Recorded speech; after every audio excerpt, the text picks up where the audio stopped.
Battling Bosko is a Warner Brothers cartoon from 1932. This one's directed by Hugh Harman, and we have a voice cast including Rochelle Hudson, Rudolf Ising, and Johnny Murray. And I have to say, I didn't really care for this one. The subject doesn't interest me at all. The animation is pretty good, and I think the editing is really good as well, and I'll give an example of that in a moment. But as a story, I just wasn't that bothered. Bosko is preparing to fight in a boxing match against this rather brilliantly designed character, I have to say. The opponent is very large, definitely very scary. So that worked quite well, but the actual fight itself I just didn't care for.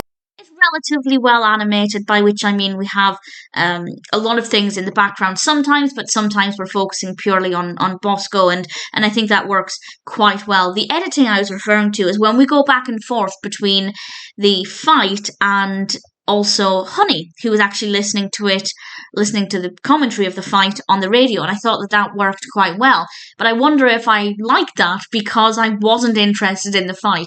Maybe if you do like boxing and you are interested in the animation of the fight, then that might actually be irritating to be pulled out of the fight to look at Honey, who is not doing anything except looking at a radio. So to be fair, that's not actually that interesting. But for me, I rather liked that. So personally, I didn't love Battling Bosco, but it's not too bad. The animation is fine. The pacing is fine. It gets to the point really quickly. They could have started the fight a little earlier. And I say that as somebody who doesn't really care about the fight. But in general, it's not too bad. It will certainly appeal to some people more than it does to me.